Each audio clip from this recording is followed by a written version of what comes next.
नमस्ते। कभी ये सवाल मन में आया है कि एक इंसान की असली हद, उसकी असली सीमा क्या है? खैर, आज हम इसी सवाल का जवाब ढूंढने निकल पड़े हैं। एक ऐसे सफर पर जो हमें दुनिया की सबसे ऊंची चोटियों से लेकर हमारे अपने मन की, कह सकते हैं, अनकही गहराइयों तक ले जाएगा। तो हमारी शुरुआत होती है हिमालय से। देखिए, ये सिर्फ पहाड़ नहीं है, ये एक ऐसी जबरदस्त ताकत है जो हमें बार बार ये याद दिलाती है कि इस ग्रह के सामने हम कितने छोटे हैं। ये तो वो जगह है जहां जमीन सीधे आसमान से बातें करती है। तो सवाल फिर वही है, असली सीमा क्या है? क्या वो एवरेस्ट की चोटी है जिसे बस कुछ गिने चुने लोग ही छू पाते हैं? या फिर वो हमारे मन के अंदर बैठा कोई डर है जिससे हम सब हर रोज लड़ते हैं? चलिए इसी का पता लगाते हैं। ठीक है, तो चलिए अब सीधे चलते हैं दुनिया के दो सबसे मुश्किल कोनों में और देखते हैं कि वहां इंसान अपनी हदों को, अपनी सीमाओं को कैसे आजमाता है। जरा सोचकर देखिए, दुनिया के 10 सबसे ऊंचे पहाड़ों में से 8 सिर्फ एक देश में हैं, नेपाल। ये सिर्फ पहाड़ नहीं है, ये तो आसमान को छूती हुई वो चुनौतियां हैं जो इंसान के हौसले का असली इम्तिहान लेती हैं। देखिए, एवरेस्ट पर चढ़ना मतलब हर कदम पर मौत के साथ जुआ खेलना है। खुम्बू आइसफॉल में आप चल रहे हैं और किसी भी पल एक घर जितनी बड़ी बर्फ की चट्टान आपके सिर पर आ सकती है। या फिर लोहत्से की वो सीधी दीवार जहां एक गलती का मतलब है हजारों फीट नीचे गहरी खाई। सच कहूं तो यहां प्रकृति कोई रहम नहीं करती।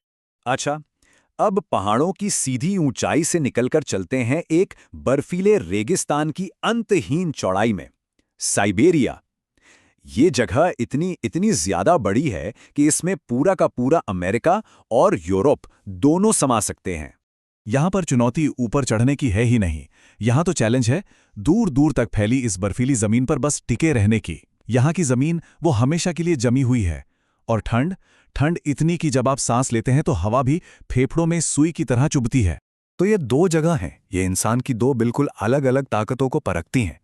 एक तरफ नेपाल जहां कुछ पलों की हिम्मत चाहिए, तो दूसरी तरफ साइबेरिया जहां सालों का धीरज चाहिए।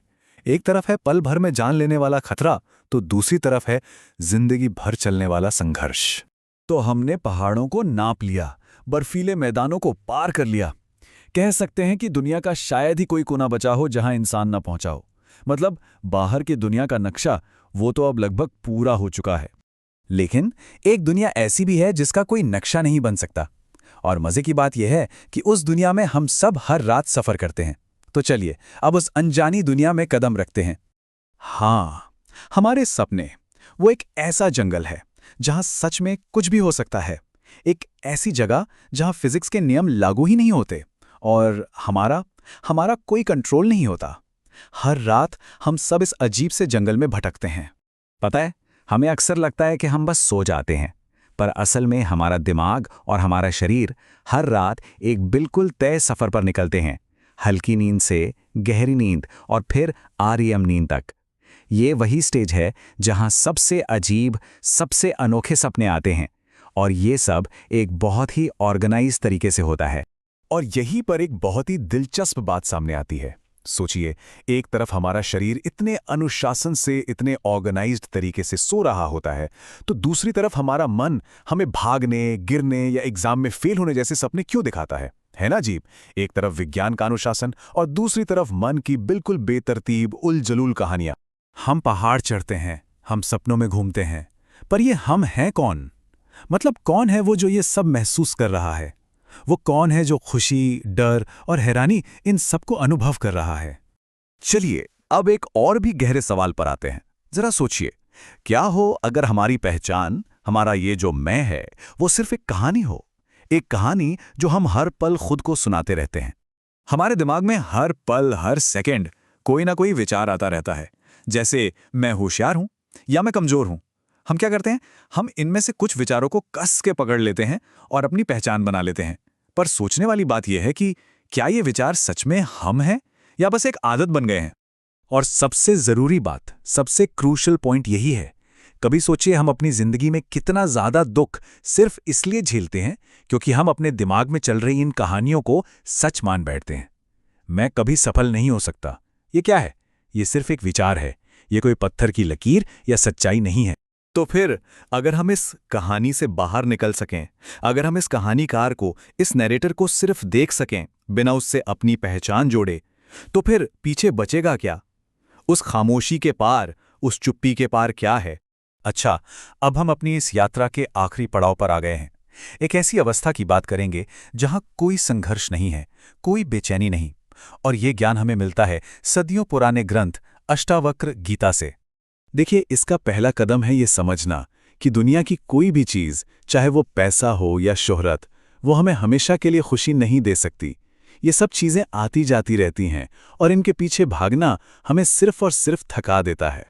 और यहीं पर एक बहुत बहुत ही गहरी बात कही गई है कि मोक्ष पाने की इच्छा या ज्ञानी बनने की चाहत, अरे ये भी तो एक तरह की इच्छा ही है, ये भी एक बंधन है। असली आज़ादी तो तब मिलती है जब कुछ भी पाने की चाहत ही खत्म हो जाए। तो ये वो अवस्था है जहां अंदर और बाहर का फर्क ही मिट जाता है। जब ये महसूस होने लगे कि ये पूरा का पूरा ब्रह्मांड आप ही का एक रूप है, तो फिर खोजने या पाने के लिए बाकी ही क्या रह जाएगा? यही तो है परम संतोष की स्थिति। वाह, क्या सफर था! हमने हिमालय की ऊंचाइयों से शुरुआत की, साइबेरिया की जमा देने वाली ठंड को महसूस किया, फिर सपनों के अजीबोगरीब जंगल में गए, अपने मन के अंदर के कहानीकार को समझा, और आखिर में एक ऐसी शांति तक पहुंचे जहां कोई इच्छा ही नहीं बची। देखिए, बाहर की दुनिया और भीतरी मन की ये खोज, ये कभी खत्म नहीं होती। हमारी ये पड़ताल तो यहां खत्म होती है, पर शायद किसी और की अब शुरू हो सकती है।